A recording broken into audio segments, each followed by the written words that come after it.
ಕರ್ಣ ಮಹಾಭಾರತದ ಪ್ರಮುಖ ಪಾತ್ರಗಳಲ್ಲಿ ಒಬ್ಬ. ಈತ ಕುಂತಿಯ ಮೊದಲ ಪುತ್ರ ಮತ್ತು ದುರ್ಯೋಧನನ ಆಪ್ತ ಮಿತ್ರ.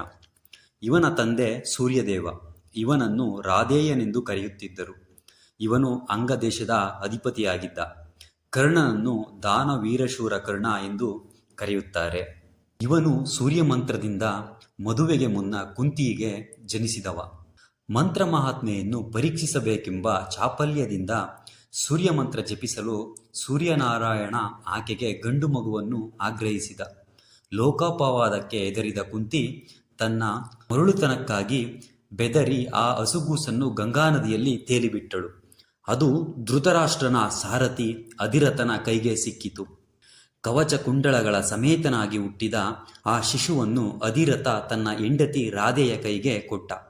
ಅಪೂರ್ವ ತೇಜೋಶಾಲಿಯಾದ ಆ ಮಗುವಿಗೆ ವಸುಷೇಣನೆಂದು ಹೆಸರಿಟ್ಟರು. ದಿನ ಕಳೆದಂತೆಲ್ಲ ಆ ಹುಡುಗನ ಕೀರ್ತಿ ಕರ್ಣಾಕರ್ಣಿಕೆಯಾಗಿ ಹರಡಿಕೊಂಡಿದ್ದರಿಂದ ಆತನಿಗೆ ಕರ್ಣನೆಂಬ ಹೆಸರೇ ಪ್ರಚಾರಕ್ಕೆ ಬಂತು. ಇದಲ್ಲದೆ ಅವನಿಗೆ ರಾಧೇಯ, ಸೂತಪುತ್ರ, ಕಾನೀನನೆಂಬ ಹೆಸರುಗಳೂ ಉಂಟು. ಬಾಲ್ಯ ಕಳೆದು ಯೌವನ ಮೊದಲಾಗಲು ಕರ್ಣನಿಗೆ ಶಸ್ತ್ರವಿದ್ಯಾಭ್ಯಾಸದಲ್ಲಿ ಆಸಕ್ತಿ ಮೂಡಿತು. ಸೂರ್ಯಪುತ್ರನಾದ ಅವನಿಗೆ ಶಸ್ತ್ರವಿದ್ಯಾಭ್ಯಾಸ ಕಲಿಸುವ ಆಚಾರ್ಯರು ದೊರೆಯಲಿಲ್ಲ.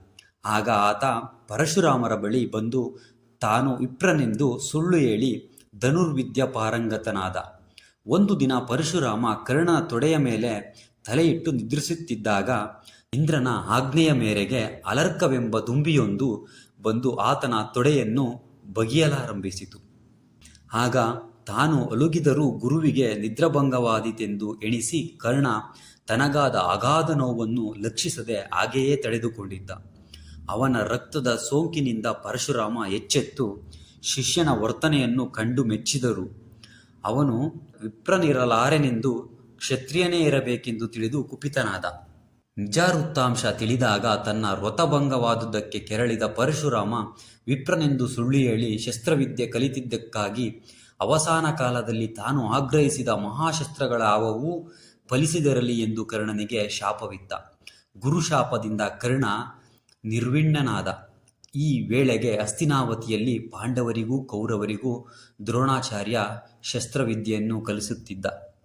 ಆ ರಾಜಪುತ್ರರ ವಿದ್ಯಾಪರಿಣಿತಿಯನ್ನು ಪ್ರದರ್ಶಿಸುವುದಕ್ಕಾಗಿ ಸಕಲ ಏರ್ಪಾಡುಗಳು ನಡೆದಿದ್ದವು. ಆ ಸಭೆಯಲ್ಲಿ ಪಾಂಡವ ಮತ್ತು ಕೌರವರ ಶಸ್ತ್ರಕೌಶಲ್ಯ ತಾನೇ ತಾನಾಗಿ ಮೆರೆಯಲಾರಂಭಿಸಿತ್ತು. ಅರ್ಜುನ ರಂಗಕ್ಕೆ ಪ್ರವೇಶಿಸುವುದೇ ತಡ. ಆತನನ್ನು ಅದ್ವಿತೀಯನೆಂದು ಗುರುಗಳು ಮೊದಲ್ಗೊಂಡು ಎಲ್ಲರೂ ಪ್ರಶಂಸಿಸಿದರು. ಈ ಮಾತುಗಳನ್ನು ಆಲಿಸಿದ ಕರ್ಣ ಮುಂದೆ ಬಂದು ತಾನು ಅರ್ಜುನನನ್ನು ಎದುರಿಸುವುದಾಗಿ ಸವಾಲು ಹಾಕಿದ.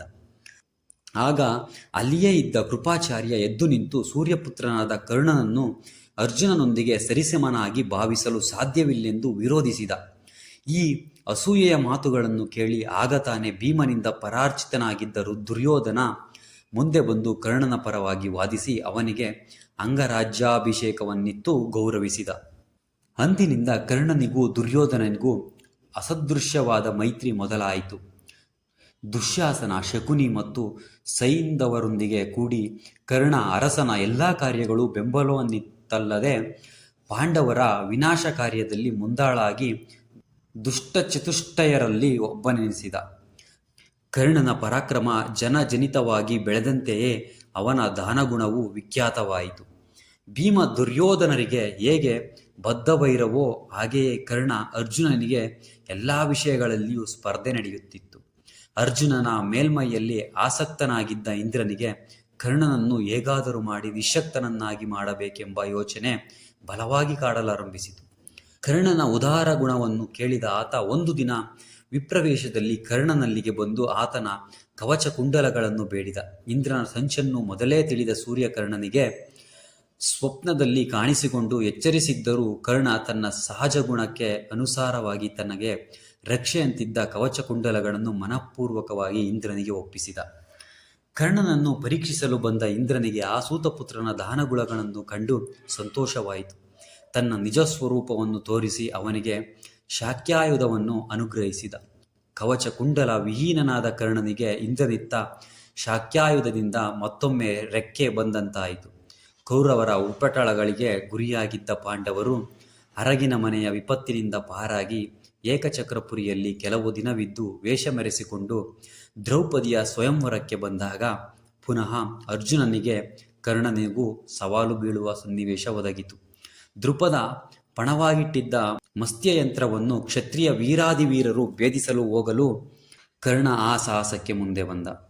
ಶಸ್ತ್ರವಿದ್ಯಾಕುಶಲನಾದ ಆತ ಮತ್ಸ್ಯಕ್ಕೆ ಗುರಿಯಿಟ್ಟು ಬಾಣ ಬಿಡುವಷ್ಟರಲ್ಲಿ ದ್ರೌಪದಿ ಆತನನ್ನು ಸೂರ್ಯಪುತ್ರನೆಂದು ಧಿಕ್ಕರಿಸಿದಳು. ಕರ್ಣ ಮ್ಲಾನವದನನಾಗಿ ಬಿಲ್ಲು ಬಾಣಗಳನ್ನು ಕೆಳಗೆಸೆದನು. ತನ್ನ ಪೀಠದತ್ತ ಹಿಂದಿರುಗಿ ಬಂದ.